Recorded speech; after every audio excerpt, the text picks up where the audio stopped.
자, 오늘 역대기상 14장입니다. 여러분들이 이렇게 항상 말씀 노트를 우리가 보통 강의 설교할 때 말씀 노트를 조금만 가져오세요. 그래가지고 다 잘 적으시는데도 혹시 이렇게 내가 꼭 기억해야 될 말이 있으면 노트에 꼭 적으세요. 적으셔가지고 그것을 여러분 삶에 어려울 때마다 힘들 때마다 그걸 지켜보시면 참 좋아요. 자, 오늘 그래서 역대기상 14장인데 다윗의 이야기입니다. 제목이 다윗처럼 묻고 듣고 뭐라고? 승리하자 이 말입니다. 다윗은 물었단 말이에요. 잘 물었단 말이에요. 오늘도 하나님 앞에 물었습니다. 여러분 이게 굉장히 중요한 건데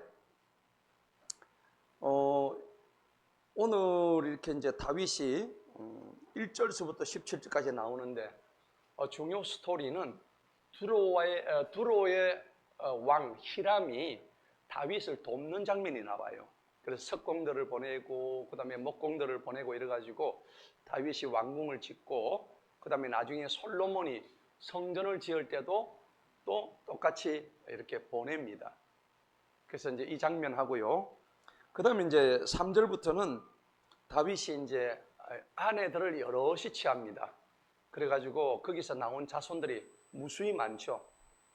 뭐 이전에도 자식들이 헤브론에서 취한 아내도 있었고, 그 다음에 그 이전에 사울에게서 취한 아내 미갈도 있었고, 근데 이제는 헤브론에 와가지고 낳은 자식이 여러분 누굽니까?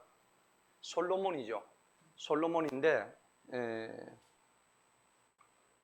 예루살렘에서 낳은 자식이 솔로몬이고 여러 사람이 있습니다.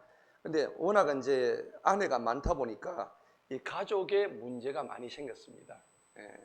자, 요 얘기고 8절서부터 17절까지는 하나님을 의지하는 삶, 이제 이런 소제목을 붙여볼 수 있습니다. 자, 그래서 오늘 영적인 그 의미, 교훈도 우리가 함께 알아야 되는데, 제가 항상 그러지만은 우리가 구약은 하나님의 오래된 약속.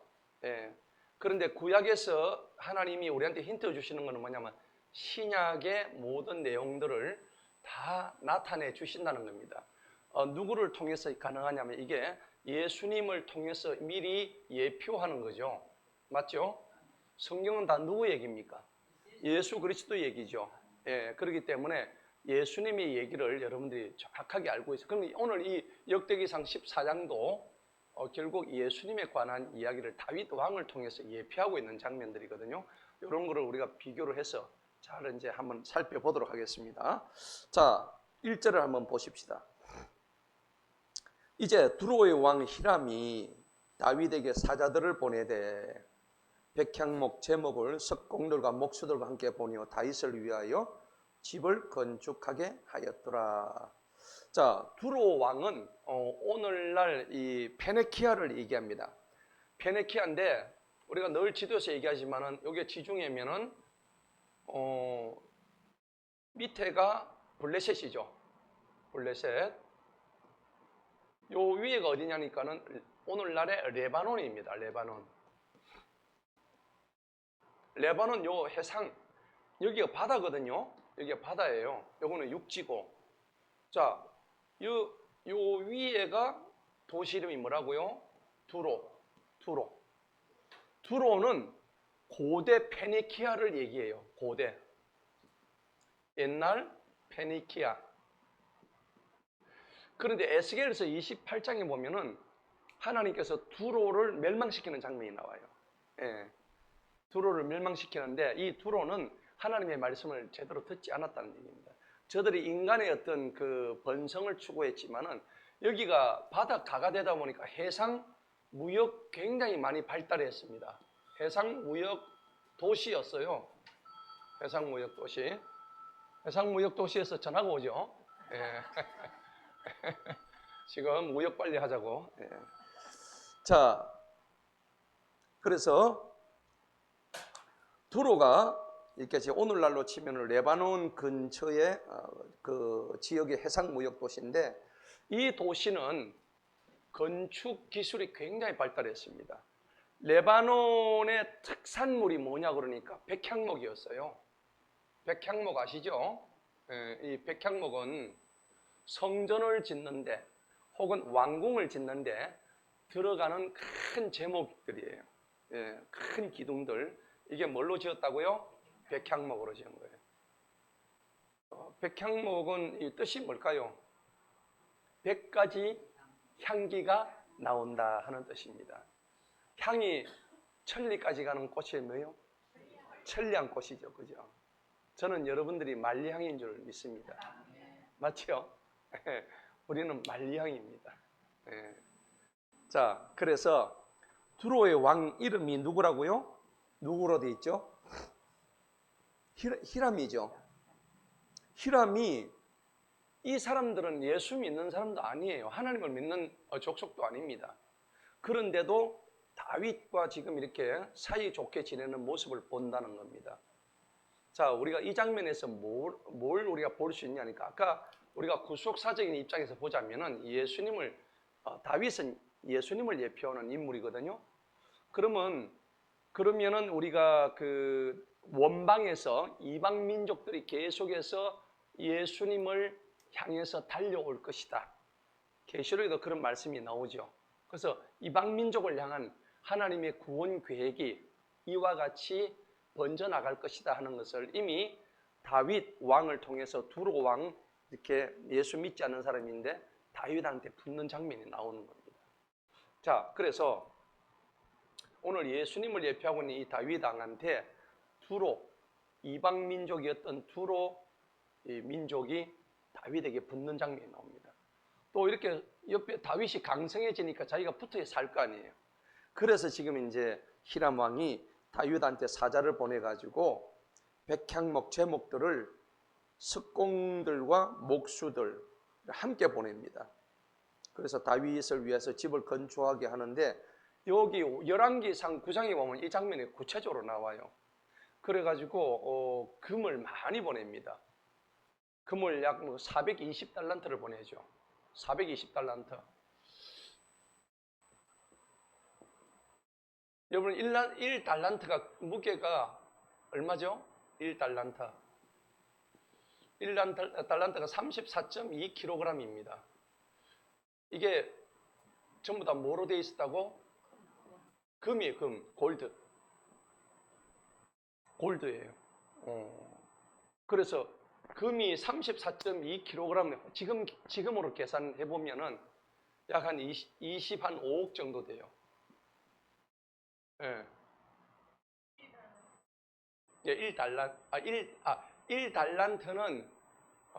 1달란트는 약 한, 요즘 금이 1g이 지금 한 7만 원 정도 되죠. 예, 금 1g. 한 돈이 아닙니다. 1g이 그렇다는 얘기입니다. 예, 계산이 안 되죠. 이렇게 계산하니까는 대략 420달란트 같으면 지금 환산하면 약 1조 한 55억 정도 계산이 나옵니다. 이 금을 그 다윗한테 보낸 겁니다. 대단하죠? 엄청난 겁니다. 여러분, 금을 420달란트를 보냈다면 1달란트가 34kg? 예. 그러면 2달란트면 우리 몸무게가 비슷하죠? 2달란트. 여러분들 몇 달란트 될까요? 그러죠. 그래서 여러분 1만 달란트 빚진 자가 100데나리온 안 갚는 자한테 가가지고 네가 빚 안 갚는다고 막 얘기하죠. 그 돈 내놓으라고. 여러분 1만 달란트면 이게 이 키로가 얼마입니까? 1달란트가 34kg인데 거기다 공을 4개 붙여야 돼. 34만 킬로네. 그죠? 그 정도의 빚을 가진 이 자가 신약에 보면 나오죠. 남을 용서 못하고 지가 탕감받았는데, 그 달란트 비유가 이 얘기입니다. 자, 이게 열왕기상 9장에 나와 있거든요. 그건 나중에 찾아보시고. 자, 그래서 집을 건축하게 했습니다. 2절에 한번 보시기 바랍니다. 다윗이 주님께서 자기를 이스라엘을 다스릴 왕으로 확정하신 것을 알았답니다. 이것은 이미 다윗과의 언약을 통해서 다윗 언약이 나오잖아요. 하나님께서 내가 너를 들어서서 영원한 왕국의 기초로 삼겠다고 다윗 언약에서 많이 나왔죠. 자, 그래서 그의 왕국을 그의 백성 이스라엘로 인하여 높이 들어 올리셨기 때문에 백성들이 뭐 다윗을 좋아하니까 우리 다윗 왕이시여 뭐 사울은 천천인데 다윗은 만만이십니다 하고 늘 다윗을 이렇게 저기를 했잖아요. 우리가 앞에 13장에서도 다윗 왕에 대해서 막 이렇게 저기 13장 2절에도 보니까 막 사람들이 다 모여가지고 난리치는 장면이 나와요. 우리 다윗 왕이시여 하면서 막 그런단 말이에요. 자, 그래서 두로 왕이 다윗을 도왔다 하는 얘기가 이제 나옵니다. 자, 3절에 한번 가볼까요? 3절에 가니까 다윗이 어디서 그랬어요? 예루살렘에서 아내들을 더 취했다. 그러니까 아내들이 더 취해지니까 뭐가 더 나옵니까? 자녀들이 더 많이 나오죠. 아들들과 딸들을 더 낳았더라. 이제 그가 예루살렘에서 낳은 자식들의 이름은 이러하니라.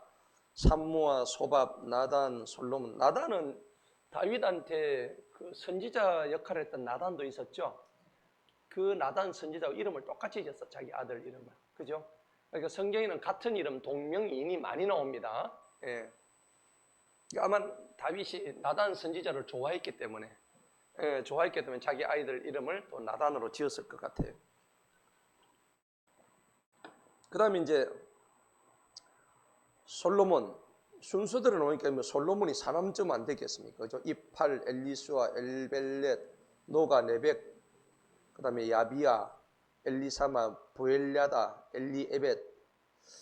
참 많았죠, 그죠? 다윗이 자기 아이들 이름 다 기억했을까요? 한꺼번에 모아놓으면, 그죠? 다 기억을 못했을 것 같아요.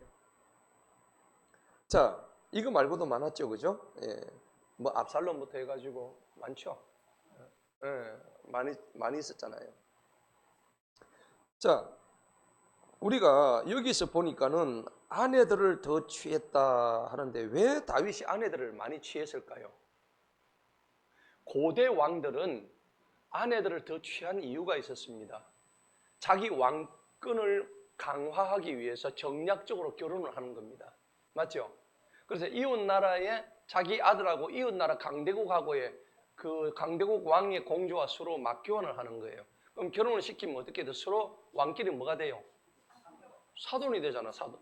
그죠? 사돈 되죠. 사돈 되면 서로 칠 수 있겠습니까? 조금 그렇잖아. 그 시기 하잖아요. 그러니까 못 치니까 일부러 그걸 무슨 결혼? 정략 결혼을 하는 거예요. 그래서 자기 왕권을 보호하기 위해서 고대 왕들은 그런 식으로 정략 결혼을 많이 했습니다. 예, 그래서 아내들을 많이 뒀는데 이게 사실은 뭐 자기 왕권을 강화시키고 외교를 이제 잘 하기 위해서인데 다윗도 사실은 그런 사람 중에 한 사람이에요. 사울의 딸인 미갈과 결혼할 때 미갈이 좋아서 했습니까? 아니죠. 미갈 좋아서 한 게 아닙니다. 거기도 사울 왕과의 좋은 관계를 위해서 정략적으로 자기도 그렇게 결혼을 한 사람이거든요. 고대는 그렇게 많이 했어요. 예. 이 문화적인 그건데 아무리 그렇다고 하더라도 성경에서는 내가 아내를 놔두고 다른 여자와 결혼하는 것을 하라고 그래서 하지 마라 그랬어요. 하지 마라 그랬죠. 분명히 이제 이런 말씀이 나온단 말이에요. 예. 창세기 보면 2장 24절에도 한 남자는 한 여자와 결혼하라고 했단 말이에요. 예, 이런 장면들이 나와요. 그리고 신명기 17장에 보면은 이런 말씀이 명확하게 나와요. 신명기 17장 한번 보십시다.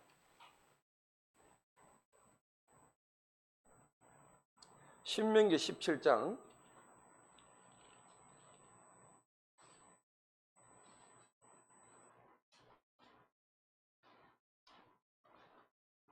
자, 왕에 대한 이야기를 많이 합니다. 예. 왕에 대한 얘기 16절에 보니까요. 왕이 된 자는 스스로 말들을 많이 번식시키지 말라고 그래요. 그가 말들을 번식시킬 목적으로 사람들을 이집트로 돌려보내지 말고 예. 그러니까 그 길로 다시 돌아가지 말아 하고 17절 한번 읽어볼까요? 시작. 그는 자기에게 아내들을 많이 두지 말아서 그의 마음이 돌아서지 아니하게 할 것이며 그는 자기에게 은과 금을 크게 늘리지 말아야 하리라. 예. 아내들을 많이 두라 했어요? 많이 두지 말아 했어요? 근데 솔로몬은 어떻게 했습니까? 많이 뒀죠? 1000명이나 뒀습니다. 예. 쉬지 않고 하룻밤씩 그 만호다라도 하나 잘라면은 3년 6개월이 걸립니다. 그죠? 참 이게 문제란 말이에요. 자, 왜 그러면 그렇게 했을까요? 육신의 정욕 때문이죠. 인간의 근본적인 본성의 죄성 때문입니다. 우리 속에는 그런 죄성이 있다는 것을 알 수가 있죠. 그리고 어찌 보면은 사람은요, 하지 마라 그러면은 더 하고 싶은 욕망이 있다는 겁니다. 그러니까 우리가 창세기도 보면 따먹지 말라고 했던 선악과를 하나님이 하지 말라면 더 뭐예요? 하고 싶어하는 거래요. 이거를 우리가 심리학에서 뭐라 그러냐니까 금단의 열매. 금단의 열매 효과라고 그래요. 뭐 하지 말라고 하면 더 하고 싶단 말이에요. 그래서 이제 이게 뭐 포비던이라고 그래요. 포비던. 포비던 프루트이죠. 프루트. 열매니까 이펙트. 효과란 말이죠. 포비던이란 말은 금지됐다는 얘기입니다. 금지. 금지된 프루트, 과일. 요거는 효과.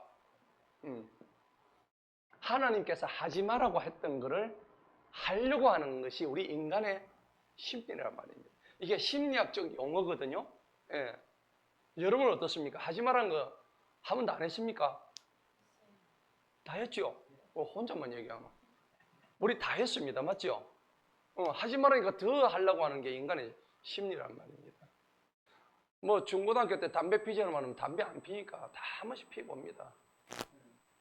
요즘 길거리 가면 여자들이 더 많이 피우죠. 요즘 여러분들 그런 거 많이 보실 겁니다. 예를 들어서 그렇다는 얘기입니다. 자, 다윗도요, 해서는 안 될 일을 갖다가 누구랑 했습니까? 목욕하던 바세바하고 했잖아요. 바세바가 굉장히 이뻤거든요. 그때는 망원경이 없어가지고 멀리서 이렇게 요즘 스마트폰은 뭐 줌으로 당기는데 줌도 못 당기고 그래서 보니까는 목욕하던 바세바를 보니까 그만 홀라당 넘어간 거예요. 사람이 유혹당할 때는요, 눈으로 이렇게 됩니다. 특히 남자는 시각에 약해요. 여자는 어떤지 모르겠습니다. 근데 남자는 일단 보는데 굉장히 약합니다. 그래서 이제 뭐 다윗이 바세바의 벌거벗은 몸을 봤으면은 그걸 이렇게 쑥 지나가야 되는데 못 지나가죠. 전도서에도 보면 그런 말씀이 많이 나옵니다. 자, 여러분들 이 전도서에도 무슨 말씀을 이제 하는 거를 좀 보면요. 사람은 이렇게 보아도 이렇게 만족함이 없대요. 전도서 1장 8절 한번 보십시다. 전도서 1장 8절에 사람이 어떤 존재인가?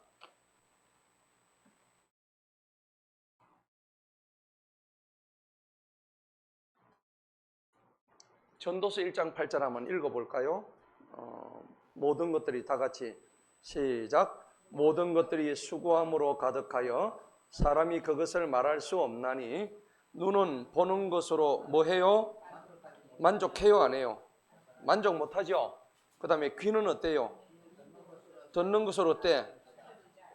안 채워진다고. 분명히 그랬잖아요. 사람이 눈으로 보는 것이 만족이 안 된대요. 그리고 눈으로 보는 것은 우리를 자꾸 유혹시켜요. 그래서 음란의 죄를 피할 수 있는 유일한 방법이 뭐냐 그러니까 내가 저거와 싸워서 이겨야지. 절대 못 이깁니다. 음란은요. 그러면 어떻게 하면 이깁니까? 도망가는 겁니다. 유혹을 피하는 것밖에 없어요. 그러면 음란의 자리에 피하면 됩니다. 그러니까 대표적인 예로 요셉은 음란의 장소에서 보디발의 아내가 자기를 유혹을 했을 때에 어떻게 했어요? 그냥 도망가 버렸습니다. 예, 도망가는데 그 옷을 갖다가 그 여자가 잡아 당겨갖고 그 옷을 갖다가 해가지고 나를 성추행범으로 몰아가지고 감옥에 집어넣었죠. 맞죠? 예. 근데 감옥에 들어간 것도 하나님의 뜻입니다. 잘 들어갔죠? 예, 너무 잘 들어갔어. 그 이제 하나님의 구속사를 볼 때는 그가 감옥에 들어간 것조차도 하나님의 뜻 가운데서 이루어진 거란 말이에요. 예, 여러분들 그러니까 인생 살다가 어려운 일이 나오고 요셉처럼 그렇게 정말 부당하고 억울한 일이 나오더라도 너무 따지지 마세요. 이건 나를 향한 하나님의 크신 계획 속에 있구나.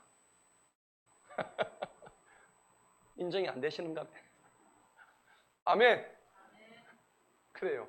힘든 일이 온다 할 때 하나님의 요셉과 같은 그런 좋은 뜻이 있겠구나. 이건 이제 우리가 깨달아야 되는 거예요. 제가 뭐 강변하는 건 아니고 성경에서 그렇게 얘기하니까 그죠? 맞죠? 자, 오늘 전도서 보니까 정확하게 사람이 눈으로 보는 게 만족이 안 된다고 정확하게 나와 있습니다. 자, 우리 본문 들어갑시다. 본문에 들어가니까는 결국은 뭡니까? 이 남자와 여자에 있어서 다윗이 아내들을 많이 취했던 이유가 뭐냐 그러니까 이게 사실은 남자와 여자가 만날 때에 심리학적으로 얘기해 보면은 남성과 여성이 만나면 호르몬이 나온대요. 호르몬이 나오는데 처음 만날 때 무슨 호르몬이 나올까요? 설레임. 그래요. 설레임이에요. 처음에 나오는 호르몬이 도파민이 나온다 그래요. 도파민. 들어보셨어요? 도파민 호르몬이 나오는데 이거는 서로 이성을 보고 흥분하는 단계. 가슴이 막 뛰는 단계. 이게 도파민이 막 나오는 거예요. 도파민이 많이 나올수록 서로의 이제 자꾸 이렇게 끌어당기는 힘이 큰 거예요. 그리고 이제 특히 암컷이 수컷을 유혹할 때 뭐가 나오냐니까 페로몬이라는 호르몬이 나와요. 들어보셨나요? 페로몬이라는 들어보셨죠? 이 페로몬 향수라는 게 나와요. 그래서 이거 남성을 유혹할 때 페로몬 향수를 뿌리고 가면은 이렇게 그만 남자의 그런 게 있습니다. 있는데 쓰지는 마시고. 자, 이게 이제 사람의 몸에서 나오는 이게 호르몬이에요. 호르몬이 뭐냐 그러니까 신경 전달 물질이죠. 신경 전달. 신경에서 전달하는 물질이에요. 그러니까 남자와 여자 간에 이성을 만날 때에 서로 매력을 느끼고 이제 그러죠. 근데 도파민과 함께 서로 이제 또 굉장히 즐거워집니다. 그러면 즐거워지면 몸에서 뭐가 나와요? 엔돌핀? 맞죠? 엔돌핀 들어보셨죠? 엔돌핀 호르몬이 막 나옵니다. 근데 이제 대개 가다가 초반에는 이렇게 나와요. 초반에는 이렇게 나오다가 이제 익숙해지잖아, 환경이. 서로 익숙해지면 그 처음에 신선함이 떨어지죠. 안 떨어집니까? 떨어집니다. 그 다음에 이제 권태기가 오잖아요. 권태기. 그래서 이때는 도파민은 점점 생성이 떨어지고 이때부터 이제 안시톡신이라는 호르몬이 나오는 거예요. 이때는 이제 자꾸 이제 서로 공감하는 이것도 사랑의 호르몬입니다. 그 다음에 공감하는 이렇게 호르몬들이 많이 나와요. 그러니까 여러분들이 어쨌든 도파민, 엔돌핀, 안시톡신 이런 호르몬이 많이 나와야 돼. 이거 대신에 우리가 별로 나오면 안 좋은 그 호르몬이 있어요. 성질 날 때 뭐가 나와요? 아드레날린이죠. 아드레날린 이 호르몬이 막 나와가지고 성질 날 때 막 팍팍 이 호르몬이 나와요. 이런 게 많이 나오면은 우리가 뭐에 걸릴 확률이 커요? 암 같은 거. 저도 암 걸렸어요. 어쨌든 이런 물질이 많이 나온다 그래요. 다는 아니지만 그런 확률이 좀 있다 그래요. 어쨌든 뭐 이거든 저거든 간에 하나님께서 이런 남녀 간에 이렇게 관계에서 우리가 흔히 볼 수 있는 여러 가지 좋은 것도 있지만 또 나쁜 어떤 그런 것도 있다는 것을 여러분들 기억하시기 바랍니다. 자, 그래서 여러분들 그 유혹의 환경을 갖다가 다윗이 이 여자들을 많이 취했는데 유혹의 환경을 갖다가 우리 실생활에서 유혹 환경을 갖다 자꾸 물리쳐야 됩니다. 오늘날은 SNS 그 다음에 뭐 직장 동호회 이런 모임 가면은 왠지 이성들 자꾸 만나잖아요. 그런 거 안 하는 게 좋죠. 특히요, 금기시 하는 게 동창회 가지 마세요. 동창회 가면 남녀 서로 만나잖아요. 거기서는 굉장히 불륜이 많이 일어난다 그래요. 네, 그렇다더라고요. 그러니까 여러분들 근데 가지 마시고, 어쨌든 이성과의 자연스러운 접촉을 갖다가 피할 수 있도록 그렇게 하는 게 좋겠습니다. 히브리서 13장 4절에 보면은요, 남녀 간에는 결혼을 귀하게 여기라고 되어 있어요. 한번 볼까요? 성경이 가르치는 우리가 교훈을 알아야 되면 히브리서 13장. 왜 이런 말씀을 우리한테 하셨을까?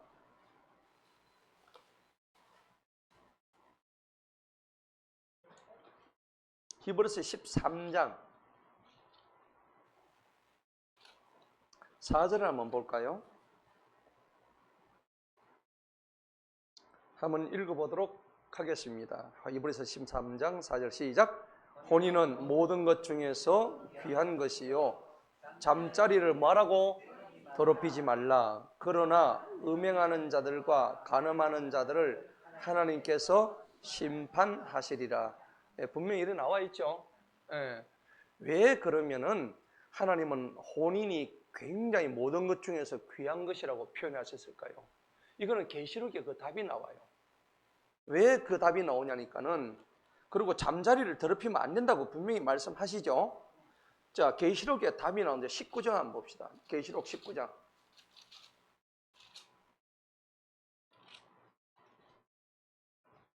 혼인 얘기가 나와요. 여기 계시록에 혼인 얘기가 나오거든요. 이 땅의 혼인은요, 하나님과 우리와의, 예수님과 우리와의 혼인을 이미 이 땅에서 미리 보여주는 예표에 불과한 거예요. 우리가 만약 이 땅에서 부부로 만났다고 하더라도 영원히 갑니까? 아니죠. 살다가 어떻게 다 헤어질 수도 있고, 이혼할 수도 있고, 그 다음에 사별할 수도 있고, 그 다음에 둘 다 죽어가지고 나중에 천국 가지고 그거 가지고 또 결혼합니까? 아니죠. 그런 거 없습니다. 거기 가지고 결혼 안 합니다. 징글징글한데 뭘 또 결혼합니까? 안 그래요? 징글징글한데 보기도 싫은데 왜 결혼을 해요?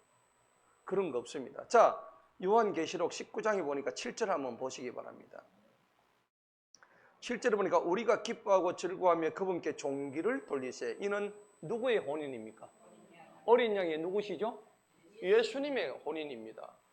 자, 예수님은 우리의 그 신랑이 되십니다. 명확하게 아셔야 됩니다. 예수님이 우리의 뭐라고요? 우리 신랑이라고요. 그 여러분들 착각하시면 안 돼. 뭐 이 땅의 신랑이 영원한 신랑 절대 아닙니다. 자, 여기서 신랑이라 하면은 예수님을 의미하고, 신부는요, 이 땅의 교회를 의미합니다. 교회는 뭐냐? 하나님을 믿기로 작정하고, 그리고 나의 신앙적인 순결을 지키기로 하나님 앞에 맹세한 사람들, 그런 사람들의 모임이 뭐요? 교회란 말이에요. 예수님과 교회의 혼인잔치입니다. 그러니까 교회의 구성원들이 누구예요? 바로 우리잖아요. 맞죠? 우리가 교회란 말이에요. 그래서 예수님하고 우리하고 결혼을 하는 거야. 그러니까 진짜 백의 혼인은 누구냐? 우리 신랑 대신 예수님, 그리고 교회되는 신부되는 우리란 말입니다. 그래서 아까도 얘기했죠. 잠자리를 뭐 하라고? 히브리서 13장 4절에 더럽히지 말라는 얘기가, 이거는 뭐냐니까 교회가 우상숭배 하지 말라는 얘기입니다. 음행을 하지 말라는 얘기입니다. 잠자리를 더럽히는 게 바로 이런 영적인 의미예요. 그죠? 그러니까 성경에 답이 다 나와 있다고. 자, 9절 한번 볼까요? 요한계시록 9장 9절. 9절에 보면 이에 그 천사가 내게 말하기를 기록하라. 복되도다. 그 다음에 시작. 어린 양의 혼인 만찬에 부르심을 입은 자들이여. 할렐루야. 어린 양의 혼인 만찬에 부르심을 받았대요. 우리가요.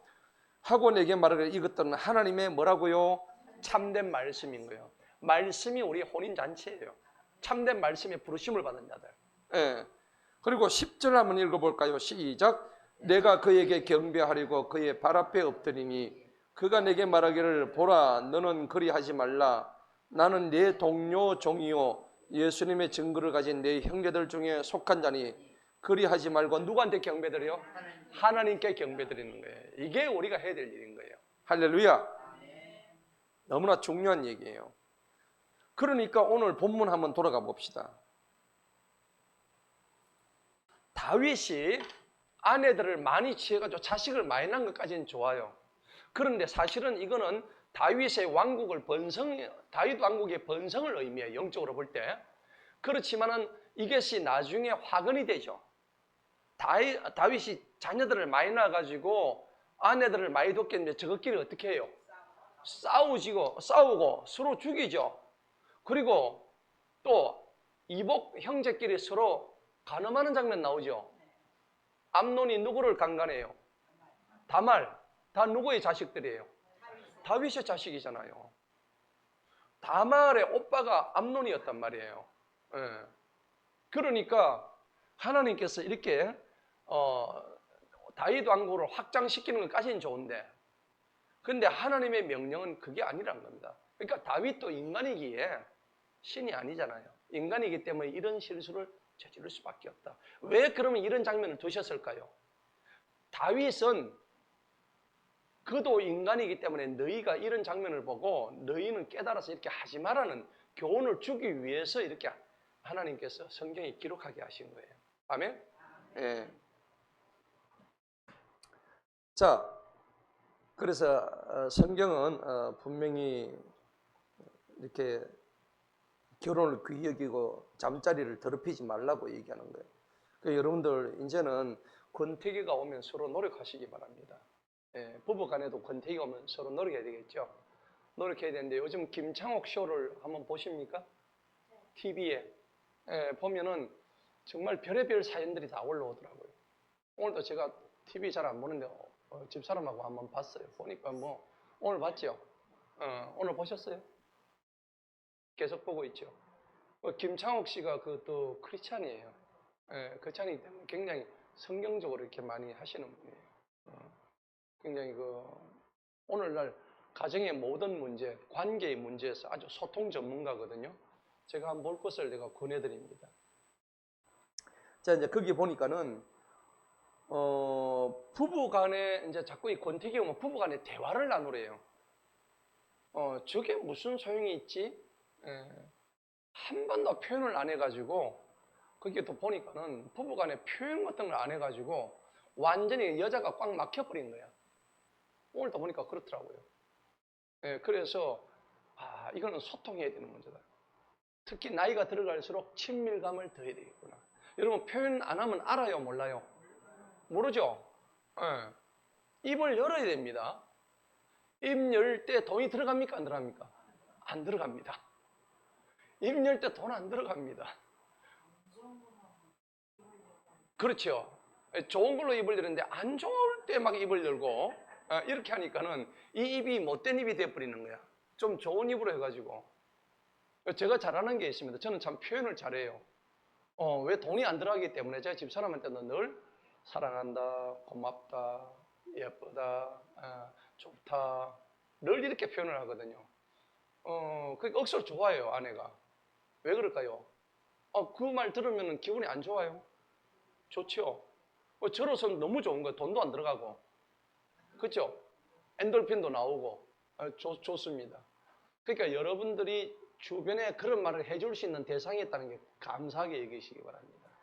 그리고 그것을 자녀에게든지 아니면 누구에게든지 아니면 옆 사람들한테 참 예쁩니다. 감사합니다. 너무 좋습니다. 옆 사람 보고 하면 너무 좋으십니다. 너무 좋으십니다. 자, 우리 부부간에도 너무 떨어져 있네. 거기도 안 보여가지고 이쪽으로 오세요. 요 가운데 오시면 잘 보입니다. 이리 가운데 오세요. 가운데 보이는데 왜 안 보이는데 저 끝에 앉아 있어요. 더 당기세요. 그래야 내가 보이지. 자, 떨어져 앉으면 안 돼요. 항상 붙어서 앉고 이렇게 하셔야 됩니다. 의도적으로 서로 시간을 많이 보내시기 바랍니다. 자, 그래서 오늘 이 다윗이 아내들을 많이 취했던 또 영적인 이유가 나오죠. 자, 8절 한번 보십시다. 블레셋 사람들이 다윗이 모든 이스라엘을 다스릴 왕으로 기름 부음을 받았다함을 듣고 온 블레셋 사람들이 다윗을 찾으러 올라오니 다윗이 그 말을 듣고 그들과 대적하러 나갑니다. 블레셋은 항상 다윗에게 대적하는 세력이었습니다. 예. 블레셋 사람들도 와서 르바임 골짜기에서 펼쳐져 있더라. 이제 드디어 한판 싸움이 있죠. 싸움을 앞두고 있습니다. 자, 10절 한번 읽어볼까요? 시작. 이에 다윗이 하나님께 여쭈어 말씀드리기를 내가 블레셋 사람들을 대적하러 올라가리이까 주님께서 그들을 내 손에 넘겨주시겠나이까 하니 주님께서 다윗에게 말씀하시기를 올라가라. 이는 내가 그들을 네 손에 넘기리라 하심으로. 아멘. 자, 여러분들 한번 생각해 보세요. 다윗과 하나님의 소통 방식입니다. 다윗, 하나님의 소통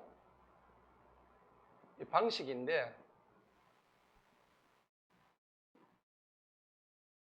중요한 겁니다. 우리한테도 적용돼야 될 문제입니다. 대개는 이 당시만 하더라도 첫 번째는 그 제사장이 있죠. 제사장의 에봇에 보면은 돌이 두 개가 있었죠. 뭐였죠? 우림과 둠밈이죠. 둠밈. 우림은 뭘 하라, 둠밈은 하지 마라. 그죠? 이렇게 요걸 가지고 이렇게 제사장들이 다윗이 물으면 하나님한테 물을 때에 소통하는 방식이었단 말이에요. 예. 그러니까 이게 중요한데 그 다음에 이제 또 다른 방법은 뭐냐니까 선지자들을 통한 선지자를 통해 하나님의 뜻을 물었단 말이에요. 그러니까 다윗이 주로 가까이 했던 선지자가 누굴까요? 일단 사무엘이 있었고 그 다음에 나단이 있었고 뒤에 보면 갓 선지자가 또 있었어요. 요 세 선지자가 다윗한테 와가지고 하나님의 말씀을 전합니다. 바세바를 딱 취해가지고 나쁜 짓 했을 때 나단 선지자가 와가지고 바로 얘기하죠. 기억납니까? 네, 성경이 나오죠. 그렇게 얘기하는 거예요.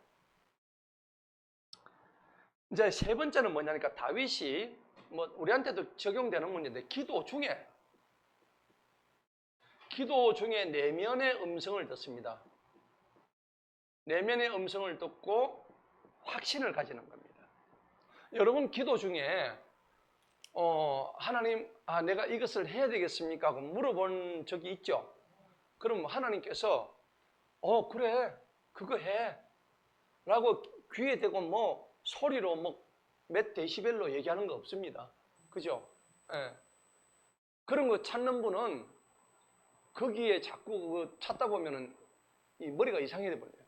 그냥 하나님은 우리 내면의 음성을 들려주셔요. 그러니까 우리는 내면의 음성을 받고 이게 분별할 줄 알아야 되는 거예요. 이게 마귀가 주는 음성인지 하나님이 주시는 음성인지 그걸 우리가 분별해야 되는 거예요. 그러니까 내가 이것을 하나님한테 물었을 때 하나님께서 그래 그거 해 라고 하신다면 내 마음의 억지가 아니고 순수한 마음에서 마음에 뭐가 와요? 평안이 오죠. 평안이 옵니다. 그 다음에 내 영혼의 극히 깊은 데서 그 다음에 뭐야? 말강가락이 올려나네. 이런 게 온단 말이에요. 예. 내 영혼이 극히 깊은 데서 하나님의 내면의 음성이 들린단 말이에요. 이런 거 오면 좋겠죠? 아멘? 아무래도 목사님 나는 들리가 않는데 그럼 들릴 때까지 하세요. 들릴 때까지 안 하니까 그런 거야. 근데 하다 보면요 하나님이 얘야 여러분들 진짜 안 되면 끝까지 하나님 그 뒷다리 잡는 심정을 한번 해보시라고. 해보지도 않고 내 목사님 안 되던데 그래 하시면 안 돼. 진짜로 여러분들이 작은 신음소리 하나도 하나님 들으셔야 안 들으세요? 아멘. 듣죠? 들으십니다. 들으시면은 하나님 나 좀 불쌍히 여겨 주세요. 다윗도 그런 심정에서 기도 중에 하나님의 내면의 음성을 듣는단 말입니다. 들으면 하나님께서 뭘 주셔요? 확신을 주십니다. 예. 그래서 이 다윗과 하나님의 소통 방식이 바로 오늘 이런 식으로 나타날 수 있다는 것을 우리가 알 수가 있는 거죠. 성경적으로 보면 그렇습니다. 자, 그러면은 이거는 다윗의 방식인데 우리는 그러면 어떻게 이걸 우리한테는 어떻게 적용을 할까요? 우리는 어떻게 응답을 받아야 될까요? 똑같습니다. 우리는 어떻게 적용을 받을까? 이때는 제사장이 와가지고 에봇을 가봐가 우림 둠밈, 저도 우림하고 둠밈 가져올까요? 지금 우림과 둠밈이 다른 거 필요 없습니다. 지금은요, 우리는 이때는 이런 식으로 우리는 첫 번째로 우리한테 주어진 우림과 둠밈은 뭐냐니까 하나님의 뭐예요? 말씀입니다. 할렐루야. 이게 우림과 둠밈이라고. 예, 멀리서 찾지 마세요. 이 안에 정답이 다 있단 말이에요. 이게 보물이에요. 이게 하나님이 어디 계시다고? 여기 계신 거라. 여기 있다 저기 있다 하나님 안 계시네 이러지 마세요. 하나님은 내가 이 안에 다 있다고 말씀하셨단 말이에요. 맞죠? 하나님을 지금 이 앞에 놔두고 하나님 찾고 있는 사람이 있어. 하나님이 무슨 말을 했는지 난 몰라요. 하나님 여기서 다 말씀 다 하셨어. 이 말씀을 안 보니까 말씀을 모르는 거야. 하나님 말씀이 어디 있다고? 말씀 안에 다 있는데 하나님 말씀 찾고 다닌다고. 그걸 뭐라고 그랬어요? 말씀의 기갈이라 그랬어요. 말씀이 강물처럼 홍수처럼 이 안에 다 들어있는데 이게 정작 말씀을 모른다는 얘기입니다. 예. 그러니까 우리는 이런 장면을 말씀을 통해서 하나님의 말씀을 통해서 내가 간구할 때 이것을 분별을 하라는 얘기입니다. 말씀 통해서 분별하자. 자, 그 다음에 두 번째는 뭐냐니까 우리가 기도해야 되는 게 기도로 성령의 인도하심 받는 거예요. 성령의 인도하심. 아멘. 기도로 여러분 성령의 인도하심 받는 거예요. 저는 성령님을 만난 적이 없는데요.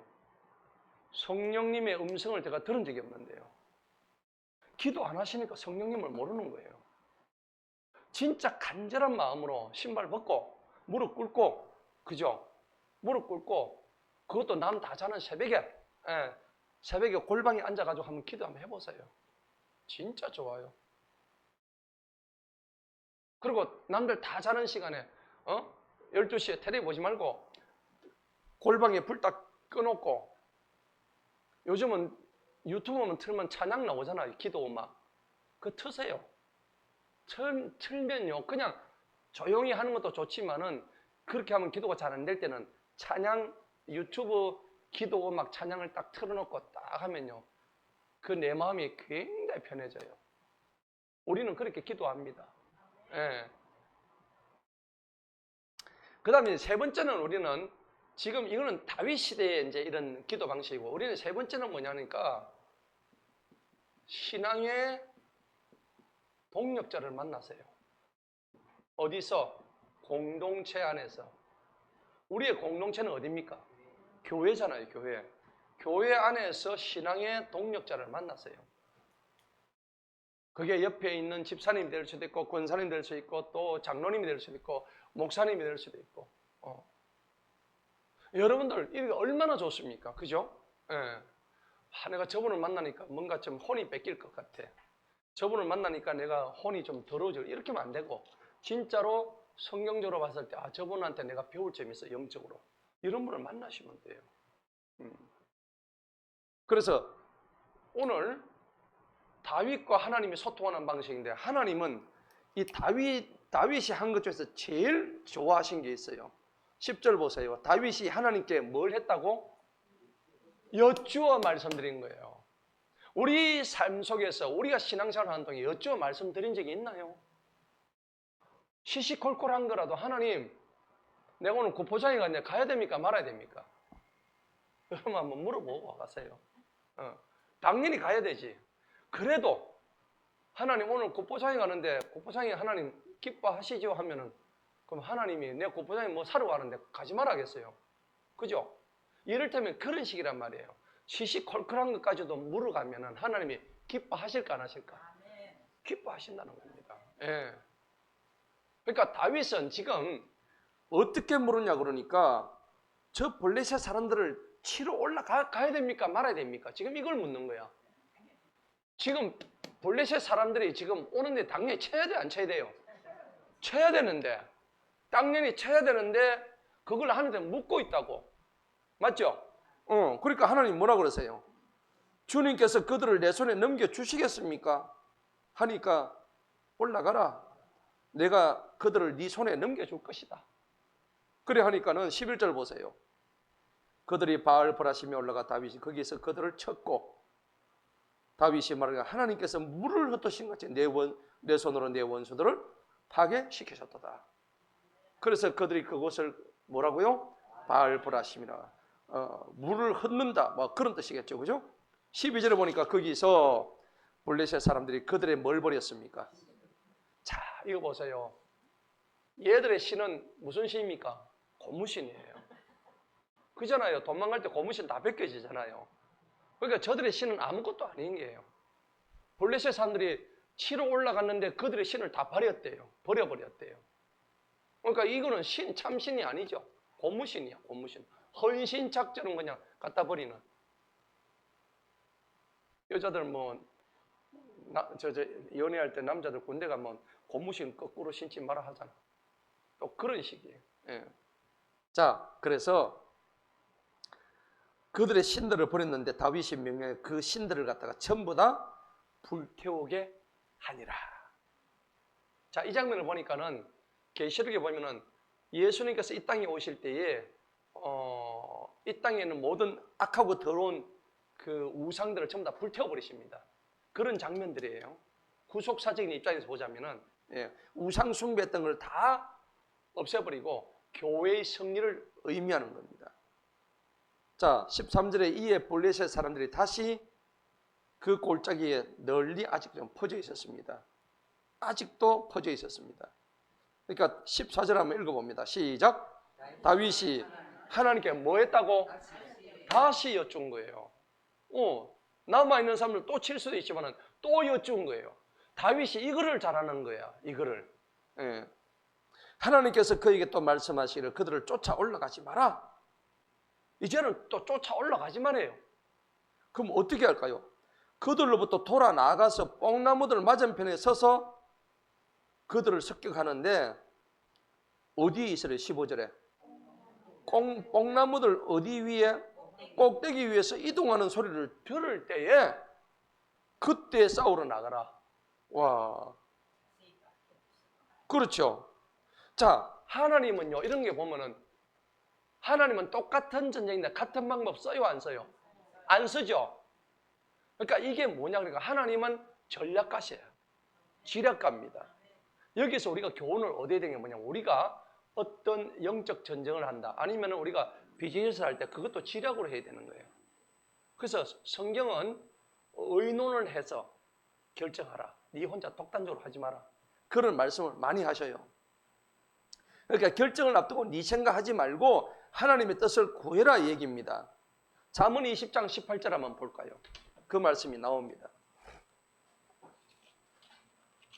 내 뜻대로 하지 마세요. 잠언 20장.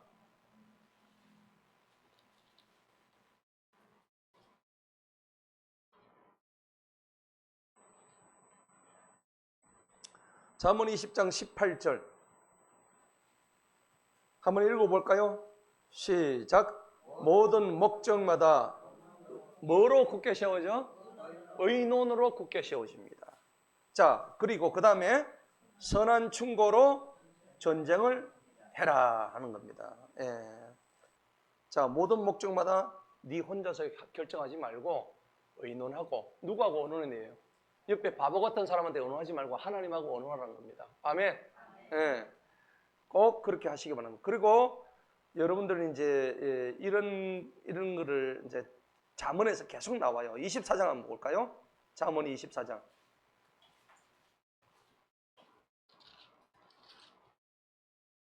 잠언 24장 6절을 보십시다.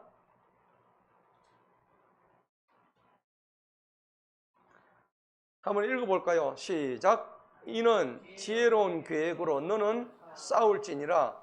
좋은 자들이 많아야 뭐가 있다고? 안전함이 있습니다. 여기서 말하는 좋은 자는 세상 좋은 자가 아닙니다. 하나님의 좋은 자입니다. 그런 사람들과 같이 의논하면 하나님께서 안전하게 해주신다는 겁니다. 뭐 계속 이런 얘기가 나와요. 잠언 21장 한번 봅시다. 또 잠언 21장 보면 31절에 한번 볼까요?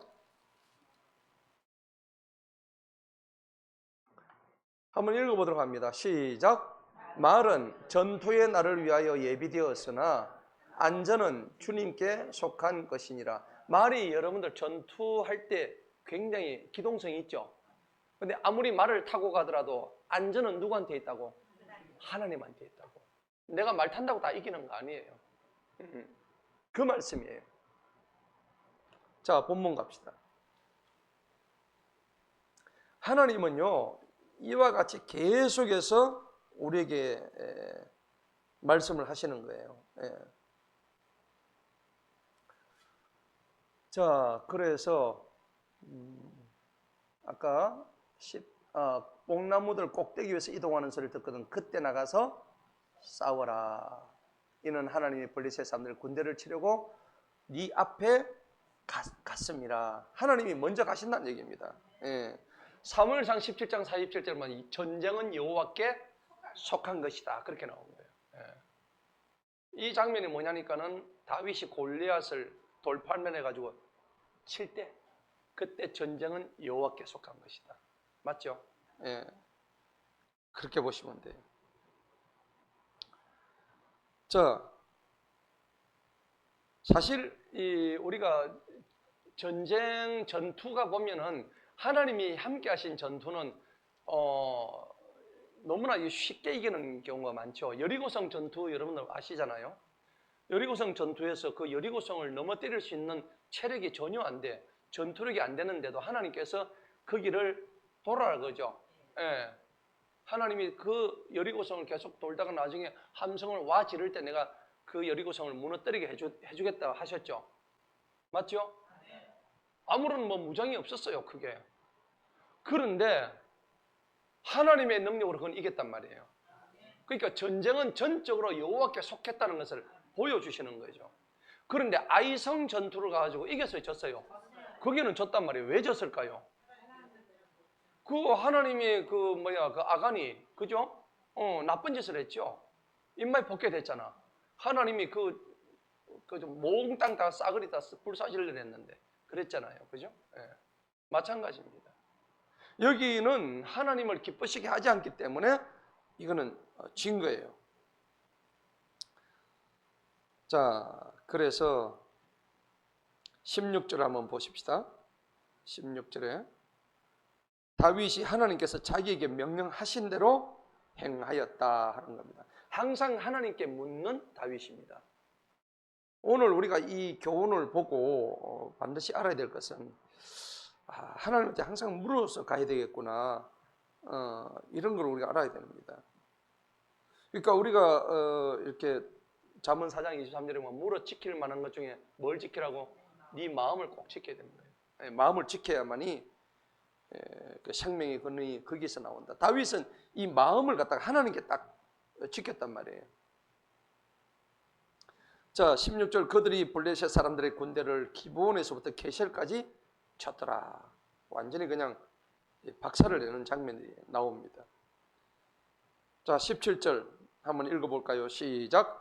이에 다윗의 명성이 온 땅에 퍼지고 주님께서 모든 민족들로 하여금 다윗을 두려워하게 하셨더라. 아멘.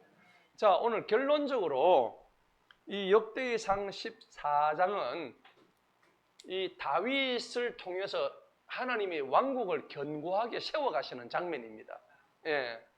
물론 중간에 이제 여러 명의 아내를 둬가지고 자식들을 많이 낳아가지고 나중에 이게 화근이 돼요. 그렇지만은 어쨌든 왕국을 형성해 나가는 과정에서 고대 왕들이 다 그렇게 많은 아내를 둔 건 사실이거든요. 그런데 그럼에도 불구하고 하나님이 이 다윗을 들어쓰셨습니다. 그리고 다윗이 정말 잘한 것은 하나님의 음성에 늘 순종해 나갔다는 겁니다. 여러분, 축복의 비결이 딴 거 아닙니다. 하나님이 하라고 하시는 대로 순종하시면 돼요. 그 내가 너무 걱정해가지고 왜 안 될까 이러니까 걱정하고 의심하고 불신하고 염려, 두려워하고 이것이 우리의 문제지, 하나님의 명령을 따라서 계속적으로 따라 나간다 그러면은 책임은 누가 지세요? 하나님이 지시는 거예요. 아멘. 그것을 우리가 믿고 날 때 그게 참 신앙이라는 겁니다. 예. 그래서 다윗 왕국에 전반적으로 하나님의 주권이 임재했다는 것, 하나님의 주권이 임재하고 하나님의 성령이 다윗을 통해서 계속적으로 물어갔기 때문에 성령의 인도하심이 그에게 있었다는 겁니다. 예. 우리가 이걸 보고 알아야 되는 거예요. 그러니까 예수님의 영원한 통치가 오늘 이 다윗을 통해서 계속적으로 이어집니다. 예. 여러분, 오늘 다윗 왕국의 통치에 관한 명령이 오늘 우리에게도 함께 있음을 믿습니다. 예. 오늘 저와 여러분이 사실 다윗 왕국의 계승자예요. 믿으십니까? 예. 우리는 다윗 왕국의 계승자입니다. 왜 그러냐니까 베드로전서 2장 9절 한번 보십시다. 베드로전서 2장, 그게 거짓말이 아니고 우리는 다윗 왕국의 계승자 맞아요. 여러분들 이름에 왕을 갖다 붙이세요. 우리는 다윗 왕의 후손입니다.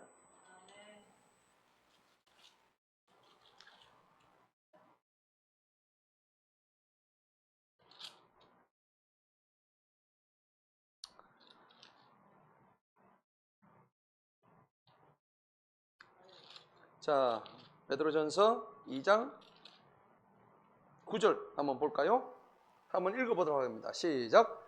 그러나 너희는 선택된 세대요, 왕가의 제사장들이요, 거룩한 민족이요, 특별한 백성이니 이는 너희를 어두움에서 불러내시어 자신의 놀라운 빛 가운데로 들어가게 해주신 그분께 대한 찬양을 너희로 하여금 보여주게 하려 하심이라.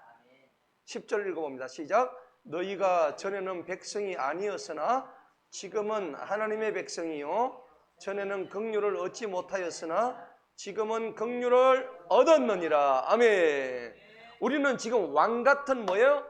제사장이래요. 제사장이래요. 우리가 하나님 앞에 제사를 드리시는 제사장이래요. 레위 백성이라고. 뭐 같은? 왕 같대요. 왕 같다는 것은 우리가 왕이란 얘기입니다. 다윗의 후손이에요. 아멘. 그럼 우리는 누구처럼 살아야 돼요? 왕처럼 살아야 되는 거야. 맞아요, 맞아요. 근데 우리가 막 똑쫄개처럼 살고 그냥 노예처럼 살고 그런 모습 하나님 안 기뻐하시고. 따라합시다. 왕처럼 삽시다. 왕처럼 살아야 되는 거예요. 오늘 다윗 왕국을 볼 때에 오늘 17절 한번 볼까요? 이에 다윗의 명성이, 자 본문 마지막 읽어봅니다. 시작. 이에 다윗의 명성이 온 땅에 퍼지고 주님께서 모든 민족들로 하여금 다윗을 두려워하게 하셨더라. 아멘. 이 다윗이 누구냐면 예수 그리스도를 예표하는 거예요. 이 다윗을 예수님으로 바꿔가지고 한번 다시 한번 읽어봅니다. 시작. 이에 예수님의 명성이 온 땅에 퍼지고 주님께서 모든 민족들로 하여금 예수님을 두려워하게 하셨더라. 아멘. 결국 메시아로 오신 예수 그리스도의 왕국을 하나님께서 견고하게 통치하게 해주셨다는 겁니다. 이게 이제 요한계시록에서 우리가 말하는 새하늘과 새 땅이 오면서 이 땅의 모든 것이 다 뒤집어지고 그리고 하나님이 하늘에서 우리에게 부여하신 그러한 새하늘과 새 땅이 곧 온다는 것입니다. 그런데 그 주인공이 누구예요? 바로 우리란 겁니다. 아멘. 예. 그러니까 그렇죠. 바로 나죠. 이게 너무나 중요한 거예요. 그래서 멀리서 찾지 마시고 바로 내가 하나님 왕국의 주인공이다. 여러분 믿으세요? 네. 이게 정체성이 흔들려 버리면은 맨날 그냥 똑같이 어제처럼 오늘처럼 내일도 어제 같은 똑같은 삶을 사는 거야. 그러지 마시고 이제는 나는 왕 같은 제사장이 되었다. 다윗 왕국의 후계자가 바로 나다 하는 것을 기억하시고 우리 신앙에서 늘 승리하는 저와 여러분 되기를 축복합니다.